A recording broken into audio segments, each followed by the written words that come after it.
विपुल जी, दिल्ली से। राधे राधे।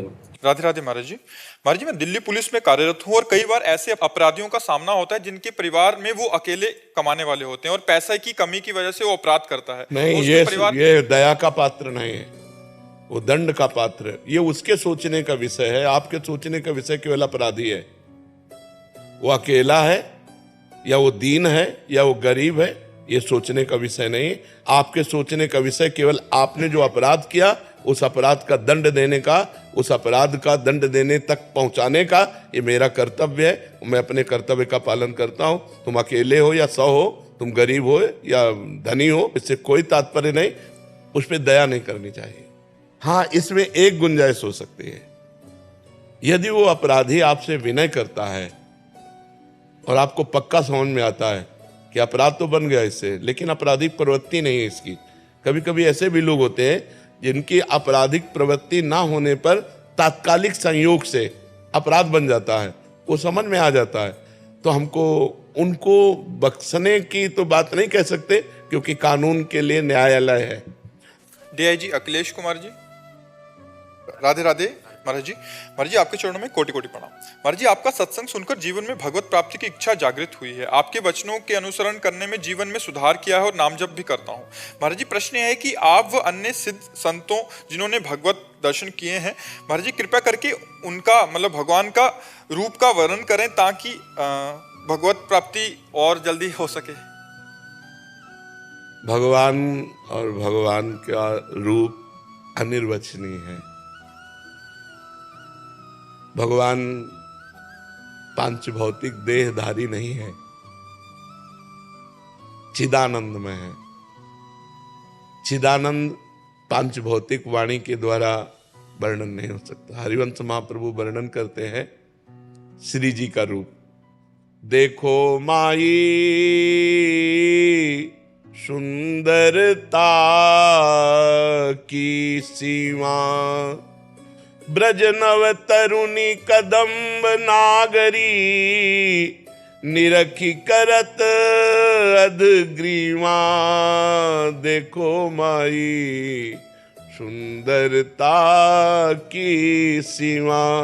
देखो सखी, माई माने सखी होता है। ए सखी देखो मेरी राधा किशोरी कितनी सुंदर है। अभी आपको समझाएंगे।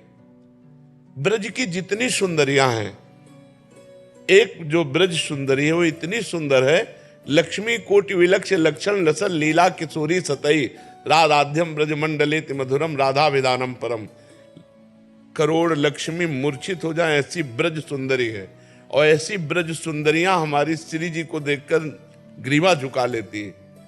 और ऐसी श्री जी के जब रूप का वर्णन करने के लिए कोशिश की तो आगे कहा, जो को कोटि कलप लगी जीवे, रसना कोटिक पावे, तऊ रुचिर बदनार बिंद की, शोभा कहत न आवे।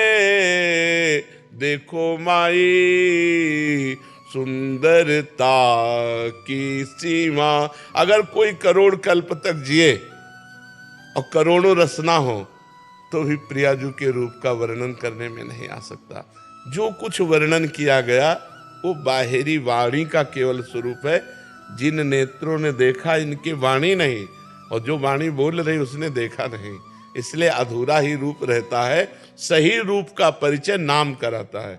जैसे आप राधा राधा राधा राधा जपेंगे तो जो राधा रूप आएगा, जो कृष्ण कृष्ण जपने से कृष्ण रूप आएगा, वही आज तक कोई ऐसा रूप ही नहीं।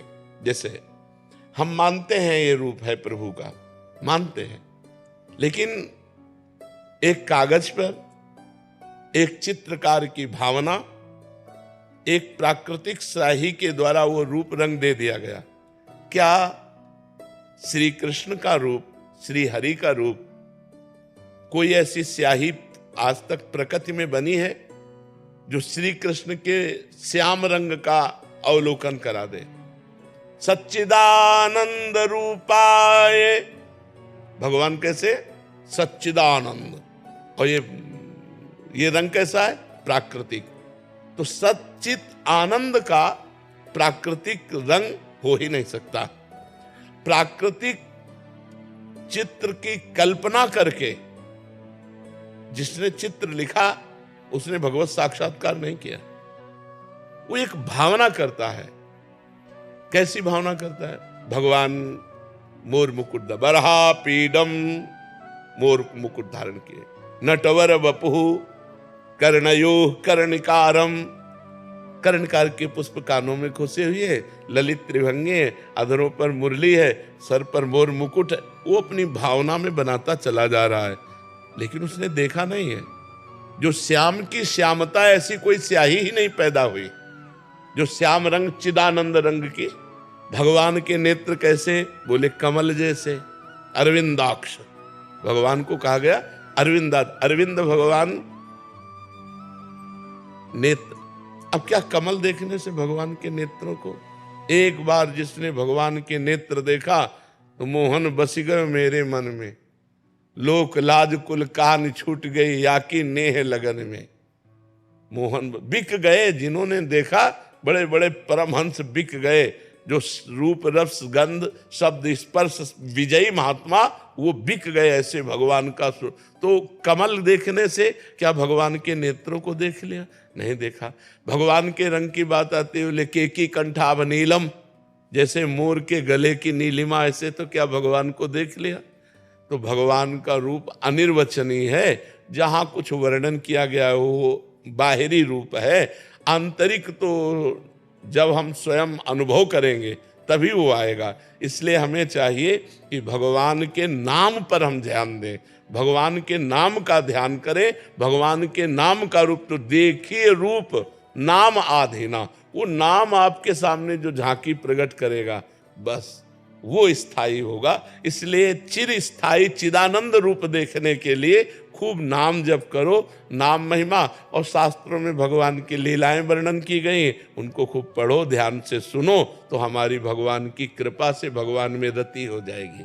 अब जैसे अपने जो मानस पटल पर, तो जैसे आप अपना बैंक बैलेंस किसी के सामने नहीं रखेंगे, अगर है नहीं तो फर्राटे मान के 10-20 हजार की गड्डी निकालने की कोशिश करेंगे। लेकिन यदि आप अरबपति खरबपति हैं तो आप कोशिश करेंगे कि 2 रुपया 5 रुपया वाली कोई जाने ना कि करोड़पति है। तो जो रूप हमारे मानस पटल पर है, जिसकी आराधना करके हम जीवित हैं, वो हमारी सामर्थ्य नहीं कि हम आपको बता सके।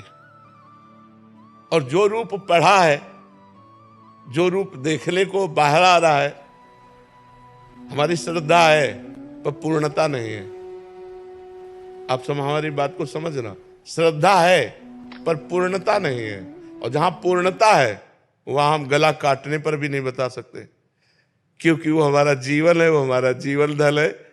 गा सकते हैं, पढ़ी लिखी बात बता सकते हैं, लेकिन निज धन की बात नहीं बता सकते। हेले हाँ, उस तक पहुंचने की बात आपको बता देंगे कि आप राधा राधा रटो, उसी से सब प्रकाशित हो जाएगा।